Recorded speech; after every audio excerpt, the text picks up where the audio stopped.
13 ઘાતાંકના નિયમોના આધારે સાદુરૂપ આપવું અને કિંમત શોધવી। તો આપણે સૌપ્રથમ ઘાતાંકના નિયમોને સમજીએ।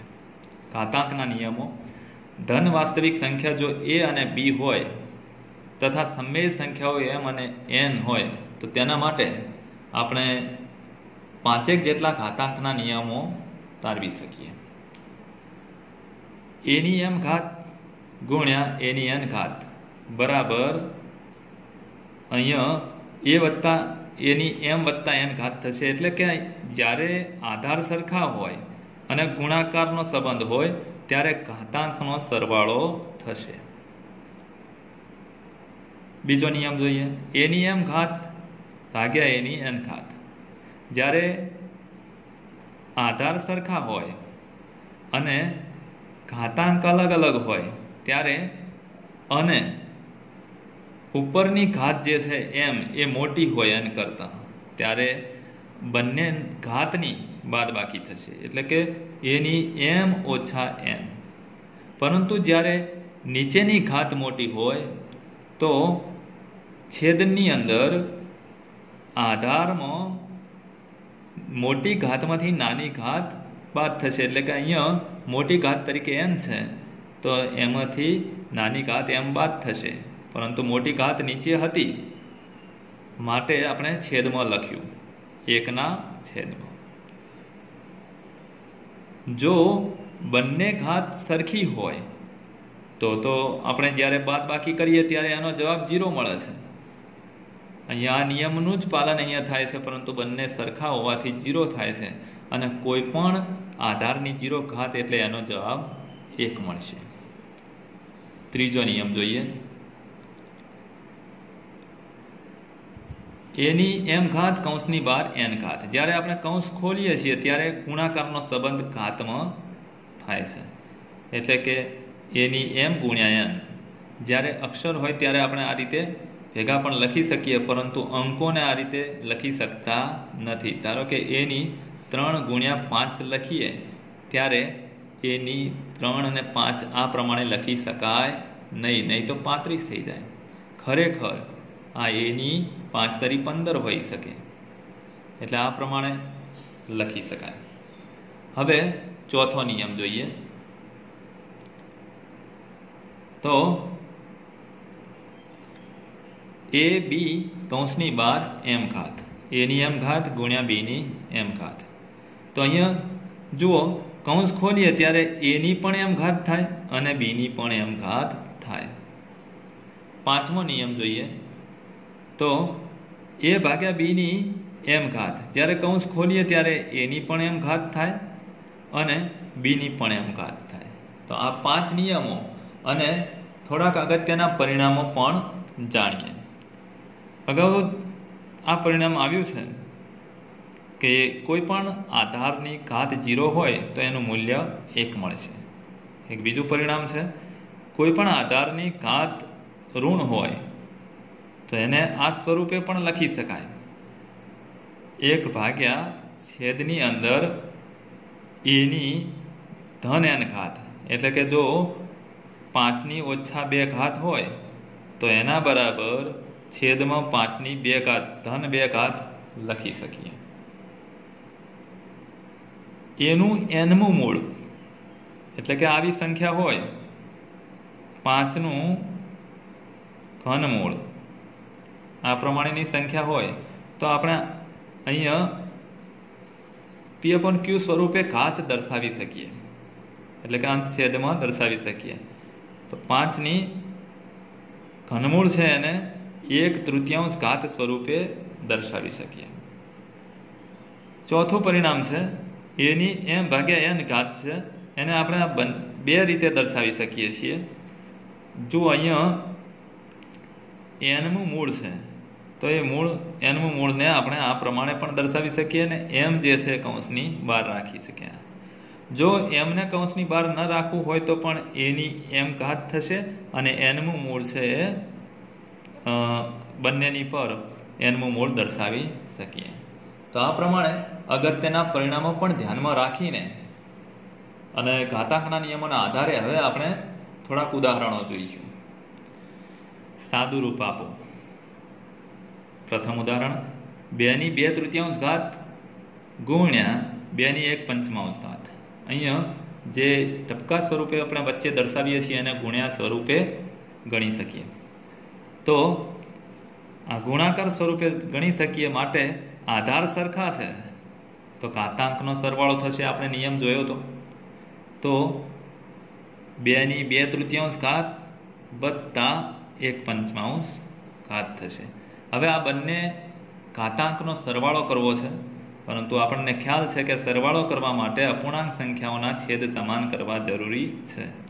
તો 3ને 5 વડે ગુણીએ અને 5ને 3 વડે ગુણીએ તો 3 × 5 = 15, 5 × 15 એ પ્રમાણે છેદ સરખો થશે. પરંતુ નીચે છેદમાં આપણે 5 વડે ગુણ્યા તો ઉપર અંશમાં પણ 5 વડે ગુણવા જોઈએ. છેદમાં 3 વડે ગુણ્યા તો ઉપર અંશમાં પણ 3 વડે ગુણવા જોઈએ.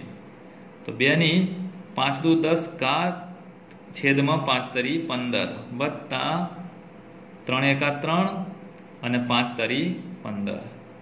તો જુઓ 2/10 વત્તા 3 એટલે 13 અને નીચે છેદમાં 15 ઘાત એટલે 2/13 15 ઘાત એ પ્રમાણેનું સાદું રૂપ આપણને મળશે. બીજું ઉદાહરણ જોઈએ. તો અહીંયા 7/1 ઘાત અહીંયા ટપકું બતાવ્યું છે માટે અહીંયા ગુણાકાર સ્વરૂપે આપણે જોઈ શકીશું 8/1 ઘાત. જો અહીંયા આધાર સરખા નથી પરંતુ ઘાતાંક સરખા છે તો આપણે ઘાતાંકને બંનેના કૌંસની બહાર મૂકી શકીશું. કારણ કે આનું ઉલટું કરીએ, કૌંસ છોડીએ તો આનો પણ ઘાત એ થશે ને આનો પણ ઘાત એ થશે. એટલે આ સ્વરૂપે લખીને જે આધાર છે એનો ગુણાકાર 7×8 = 56 સ્વરૂપે લખી શકીશું અને 1/2 ઘાત. તો આ પ્રમાણે આપણે સરળતાથી સાદુરૂપ આપી શકીશું. પરંતુ કયા નિયમનો ઉપયોગ કરવો છે એ આપણે બરાબર નિયમોને સમજીને યાદ રાખીને એ પ્રમાણે કરવાનો પ્રયત્ન કરશું તો સરળતાથી આપણને સાદુરૂપ આપતા આવડશે. ત્રીજું એક ઉદાહરણ છે. તો અહીંયા ધ્યાન રાખજો. 5/2 ઘાત નાના કૌંસની અંદર 8/1 ઘાત વત્તા 27/1 ઘાત કૌંસની બહાર 3 ઘાત અને મોટા કૌંસની બહાર 1/5 ઘાત છે. તો હવે આપણે આ પ્રશ્નનું સાદુરૂપ આપવાનો પ્રયત્ન કરીએ. તો સૌ પ્રથમ 5/2 ઘાત એમના એમ લખીએ. 8/1 ઘાત છે. હવે અહીંયા 3 છે તો માટે આપણે 8 માટે એવું વિચારીએ કે કોની 3 ઘાત એટલે 8 થાય. તો આપણને ખ્યાલ છે કે 2/3 ઘાત એટલે 8 થાય. 2/3 ઘાત એટલે 8 થાય. તો 8ની જગ્યાએ 3 મૂકીએ. હવે એના પર 1/3 ઘાત છે ગુણાકાર સ્વરૂપે આવશે એટલે 3 નીકળી જશે એટલે 2/1 ઘાત મળશે. એ જ પ્રમાણે અહીંયા વિચારીએ 27 એટલે અહીંયા ઘનમૂળ છે માટે 27 એટલે કોનું ઘન એટલે 27 થશે. તો 3નો ઘન 3 તરી 9 તરી 27 એટલે 27 થશે. તો 27ની જગ્યાએ 3નો ઘન લખીએ અને એના પર 1/3 ઘાત હતી ગુણાકાર સ્વરૂપે લખીએ. 3 નીકળી જશે 3/1 ઘાત મળશે અને 12ની બાજુ 3 ઘાત હતી એ લખી દઈએ અને મોટા કૌંસની બહાર 1/5 ઘાત. હવે આગળ વધીએ. 5/2 ઘાત 2/1 ઘાત એટલે 2 વત્તા 3/1 ઘાત એટલે 3 અને મોટા કૌંસની અહીંયા 3 ઘાત છે ને મોટા કૌંસની ઘાત 1/5. હવે જોઈ શકાય છે કે 5/2 ઘાત તો એમના એમ મૂકીશું. 2 અને 3 5, 5/3 ઘાત કૌંસ ખોલીએ તો ગુણાકાર સ્વરૂપે લખી શકીએ કે 5/3 ઘાત અને મોટા કૌંસની બહાર 1/5 ઘાત. હવે જુઓ અહીંયા આધાર સરખા મળે છે અને ગુણાકારના સંબંધમાં છે તો ઘાતાંકનો સરવાળો થશે. તો 5/2 વત્તા 3 ઘાત 1/5 ઘાત થશે. હવે અહીંયા 5/2 વત્તા 3 એટલે 5 થશે અને કૌંસની બહાર 1/5 ઘાત. તો કૌંસ ખોલીશું તો ગુણાકાર સ્વરૂપે 1/5 ઘાત લખી શકાય. 5 નીકળી જશે તો 5/1 ઘાત એટલે 5. તો અહીંયા આપણને ઉત્તર મળ્યો 5. તો આ પ્રમાણે આપણે આવા પ્રશ્નોનું પણ સાદું રૂપ સરળતાથી આપી શકીશું નિયમોના આધારે. હવે કિંમત શોધો પ્રમાણેના દાખલા ગણીએ. તો પ્રથમ દાખલો છે 64 ની 1/2 ઘાત.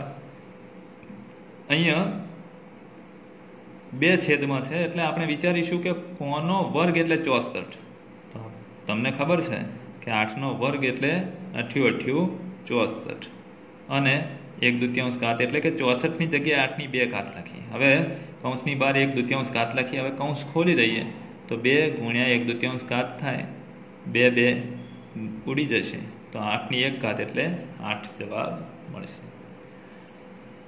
બીજું ઉદાહરણ જોઈએ. 16ની 3/4 ઘાત. અહીંયા ચતુર્થ મૂળ છે માટે કોનું 4 ઘાત એટલે 16 થાય એ પ્રમાણે વિચારવું જોઈએ.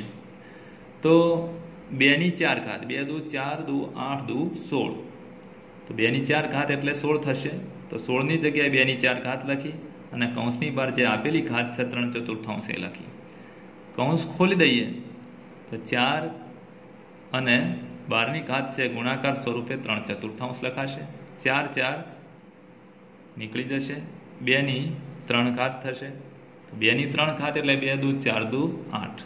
તો આ પ્રમાણે આપણને ઉત્તર મળશે. હવે ત્રીજું એક્ઝામ્પલ જોઈએ. 125ની -1/3 ઘાત. તો અહીંયા ઘનમૂળ છે માટે વિચારીએ કે કોનું ઘન તો 125 થાય. તો 5નો ઘન 5 × 5 = 25, 25 × 5 = 125. એ પ્રમાણે 5નો ઘન એટલે 125 અને જે આપેલી ઘાત છે -1/3 એ કૌંસની બહાર મૂકીએ. હવે કૌંસને ખોલી દઈએ તો 3 ગુણ્યા -1/3 ઘાત લખીએ. 3 3 નીકળી જશે તો 5ની -1 ઘાત બાકી વધશે. હવે આપણે આગળ એક નિયમ જોયો હતો કે માઇનસ ઘાતને ધન કરવી હોય તો છેદમાં લઈ જવું પડે. તો 5ની 1 ઘાત થશે અને ઉપર 1ના છેદમાં થશે. તો 1/5ની 1 ઘાત એટલે 5. તો 1/5 ઉત્તર મળશે આપણને. તો આ પ્રમાણે આપણે કિંમત શોધવાના દાખલા ઘાતાંકના નિયમોના આધારે ગણી શકીએ.